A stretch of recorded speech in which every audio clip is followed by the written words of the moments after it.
when World War II ended, the violence didn't stop. It simply shifted. Across Central and Eastern Europe, millions of German civilians were suddenly treated as enemies just because of their ethnicity. Entire families were pushed out, punished, or hunted in the chaos that followed. What happened next became one of the darkest and least talked about aftermaths of the war.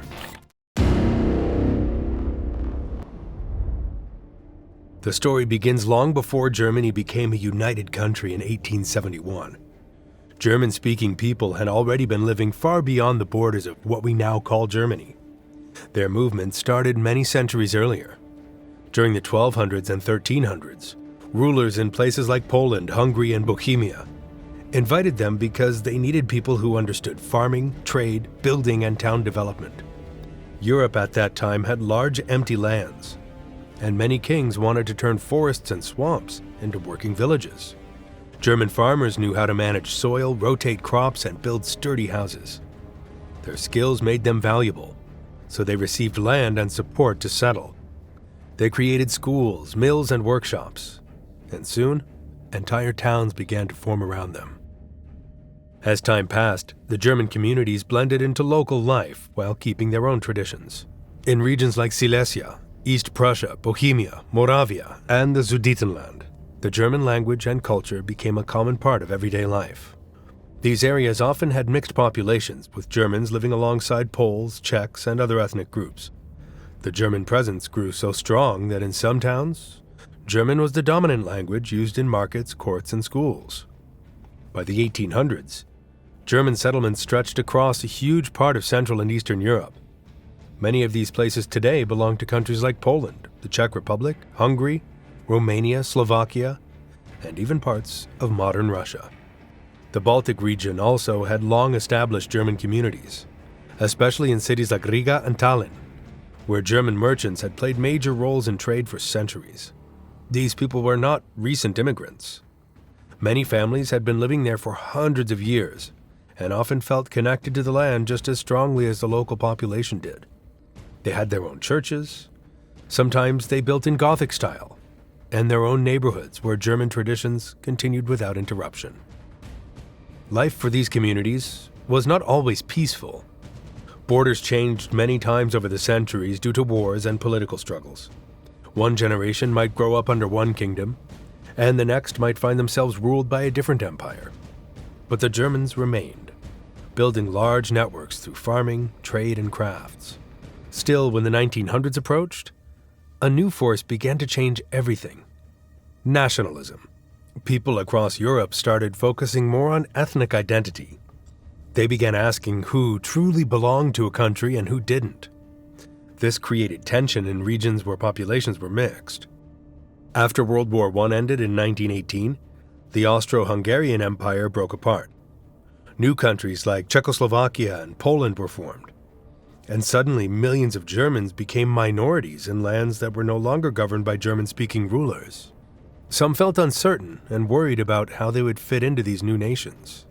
Others tried to adapt, but rising nationalism across Europe made it harder for ethnic groups to stay neutral. The older generations had lived through shifting borders many times, but this time, the political atmosphere was sharper and more emotional.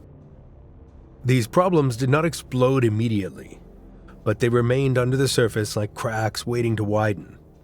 In mixed regions, small arguments about language, land, or political rights slowly turned into tense debates.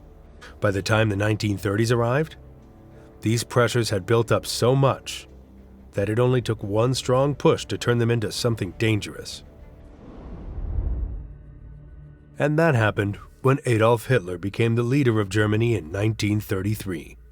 He quickly looked beyond Germany's borders. He saw the millions of ethnic Germans living in Eastern Europe and turned them into a political tool. He used them not because he cared about their safety, but because they helped him justify expansion. In places like the Sudetenland in Czechoslovakia, where around 3 million ethnic Germans lived, Nazi supporters worked quietly to stir fear and anger. They spread the idea that these Germans were being treated unfairly. Local leaders such as Konrad Henlein cooperated with Berlin and pushed for more rights that would later be used as an excuse for German intervention. Hitler used these situations to build tension. In 1938, he demanded the Sudetenland, pretending it was necessary to protect the Germans who lived there. European leaders, hoping to avoid war, accepted this demand, and Germany seized the region without firing a shot. But this was only the beginning. The next year, in September 1939, Hitler used the same strategy to justify invading Poland. He claimed ethnic Germans in areas like the Polish corridor were in danger and that Germany had to act. These claims made the invasion sound like a rescue mission, even though the real goal was to take territory and expand control. For the German minorities living there, this was not a victory. Many did not want conflict. They simply wanted to continue their lives as they always had. But once the German army took over regions like Western Poland, everything changed. In occupied areas, Nazi officials created a strict system that placed ethnic Germans at the top. They received better food, better homes, and better jobs. Some were even given farms or property taken away from Polish families who were forced out. This deepened resentment and created a harsh divide between neighbors who had lived side by side before the war. In some places, Nazi authorities encouraged settlement programs. Families from Germany were moved into homes that had once belonged to Poles or Jews. This policy caused anger that grew stronger with every passing month. Local people saw the Germans as part of the occupation, even if many of them had not asked for these privileges. For the German minorities, this put them in a dangerous position. They became closely tied to the Nazi regime, even if they personally disagreed with what was happening. When Germany finally surrendered in May 1945, the world did not return to normal overnight. The country was broken. Its cities were burned out, rail lines, factories, and bridges were destroyed. Huge areas had no electricity, no clean water, and barely any food. Millions of German soldiers were prisoners in camps across Europe. The Nazi government that once controlled everything had collapsed in just a few days. But the shockwaves did not stop at Germany's borders. All across Eastern Europe, where German families had been living for centuries, the end of the war felt like the ground had been pulled out from under them. Many of these regions were now controlled by the Soviet Union. Others were taken back by countries that had spent years under brutal German occupation. In every one of these areas, anger toward the German population reached a point no one could contain. The Soviet Red Army pushed west with massive force. In January and February 1945, they entered East Prussia, Silesia, and Pomerania. The news of what happened in earlier battles made German civilians terrified of staying. People packed whatever they could carry and ran, even in freezing temperatures. Roads became choked with long lines of wagons and families on foot. Snowstorms, hunger, and exhaustion killed many before they even reached safety. The sea routes were no safer.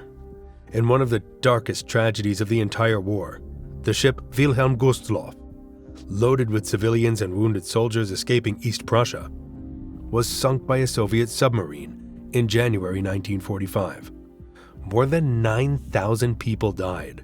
This was larger than the Titanic and Lusitania combined, yet it remains one of the least known disasters in history. By the summer of 1945, the Soviets had taken control of almost all Eastern Europe. Meanwhile, new governments in Poland, Czechoslovakia, and Yugoslavia started forming. Each had suffered greatly under Nazi rule.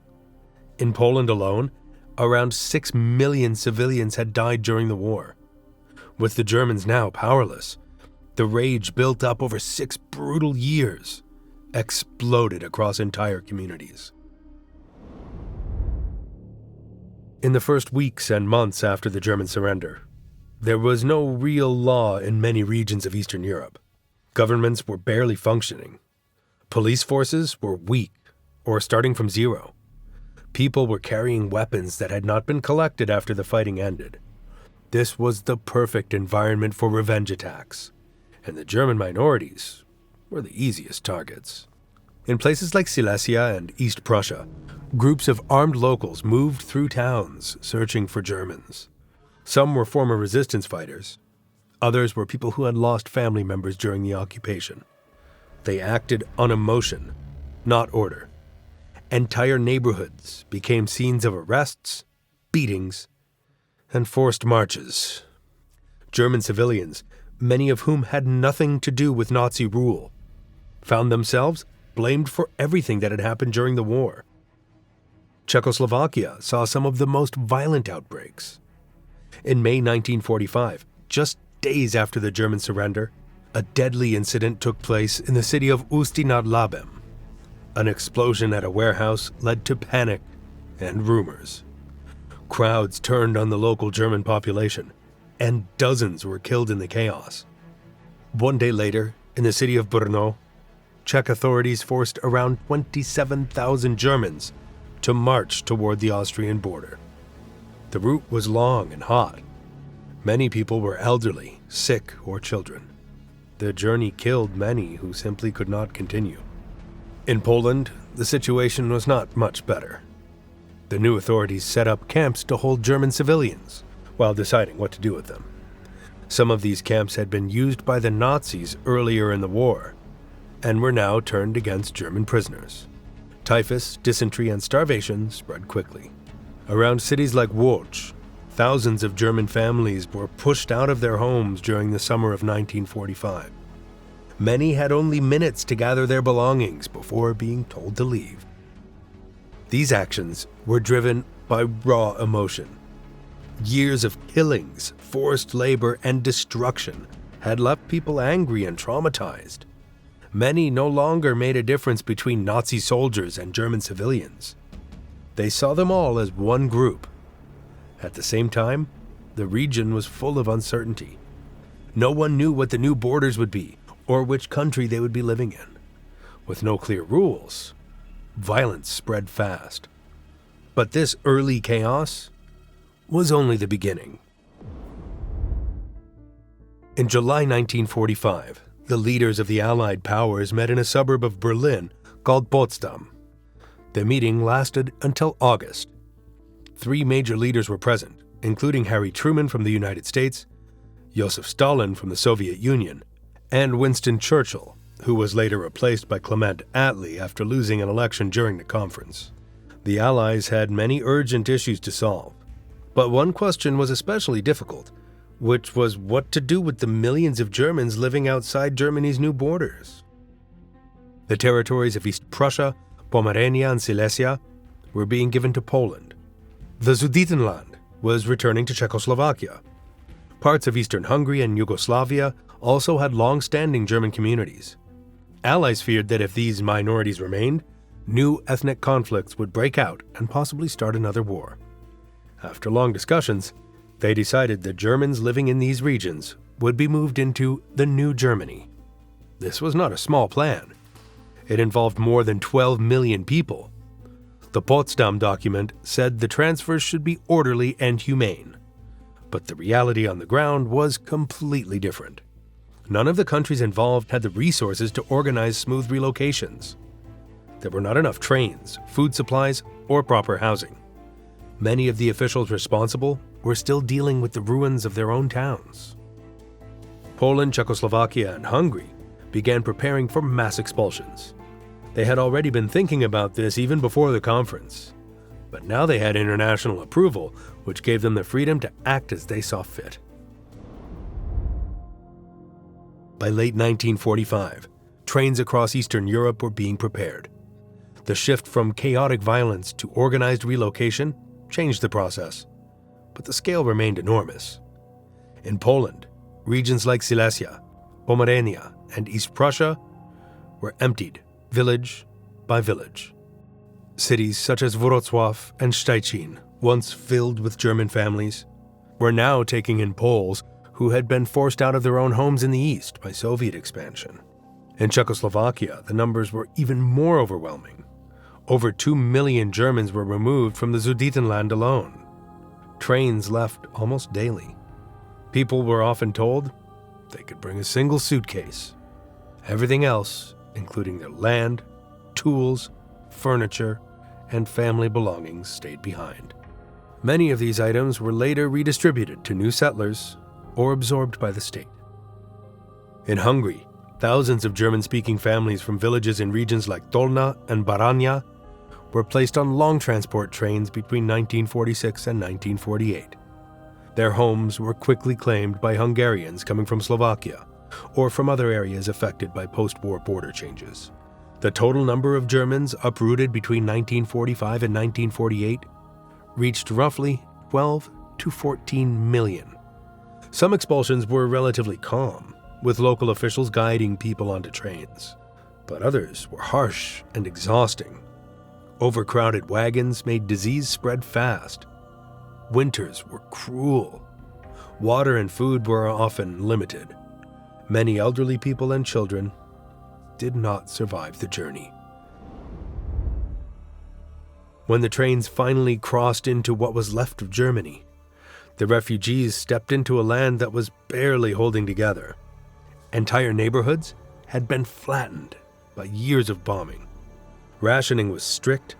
Food stocks were dangerously low. Many local families were living in basements or burnt-out houses. Now, millions more were arriving with no resources at all. In the American and British zones, officials tried to set up emergency shelters in schools, barns, and abandoned buildings. Some former army barracks were converted into refugee camps, but space ran out quickly. In the Soviet zone, the situation was even worse, as factories and supplies were being dismantled and shipped east as part of war reparations. The winter of 1946 became one of the most difficult periods. Bread rations dropped several times. In some areas, the average adult intake fell below levels needed to stay healthy. Diseases like tuberculosis, dysentery, and pneumonia spread fast in cramped shelters. Children were the most at risk. Many were weak from long travel and had almost no medical care. Families often ended up separated, especially if relatives were sent to different zones. Some walked for days trying to find missing family members. Others searched hospital lists and camp records, hoping to recognize a familiar name. Many never got answers. Yet even in the middle of the chaos, people tried to rebuild their lives. Some found work clearing rubble from destroyed streets. Others took whatever jobs they could in farms and factories. They worked, they adapted, and slowly they learned how to live again in a Germany that was trying to rebuild from the bottom up. The changes to Europe's map after 1945 were unlike anything before. Germany itself was cut into occupation zones controlled by the United States, Britain, France, and the Soviet Union. Poland's borders were pushed west. The Soviet Union took parts of eastern Poland, and in return, Poland received territories that had been German for generations. This meant that cities like Wrocław, Szczecin, and Ostwin were now inside Poland. For these new borders to hold, leaders believed the population had to match the new reality. If German majorities remained in these areas, the borders might be challenged again someday. Poles expelled from places like Lviv and Grodno were resettled in former German regions. Ukrainians, Belarusians, and Lithuanians moved to areas assigned to them by the Soviets. It was a huge population swap across Central and Eastern Europe. The goal was political stability. Leaders wanted to avoid repeating the ethnic tensions that had led to 2 world wars. But in achieving that goal, entire cultures and communities were wiped from places where they had existed for centuries. German villages disappeared. German schools closed. Cemeteries were abandoned or repurposed. The landscape changed not just physically, but culturally. Even after the expulsions ended, the effects remained tied to the new borders. These borders stayed frozen through the Cold War, protected by political agreements and military alliances. The people affected had to accept their new lives because the world around them had been reshaped permanently. For millions of families, it became the defining story of their lives. They carried memories of long marches, crowded trains, lost relatives, and homes they never expected to leave. Many never saw their hometowns again. The places where they were born either changed completely or no longer carried any sign of their past. When West Germany slowly recovered during the 1950s and entered its period of economic growth, many expelled families managed to rebuild their futures. They became parts of new towns, new businesses, and new communities. But the emotional wounds stayed. Families kept old house keys, property papers, and photos of villages that did not exist anymore in the same way. Those who ended up in East Germany faced a tougher life. The state controlled nearly everything, work options were limited, and political pressure was constant. But even there, expelled families tried to start again, often forming new communities with others who shared the same experience.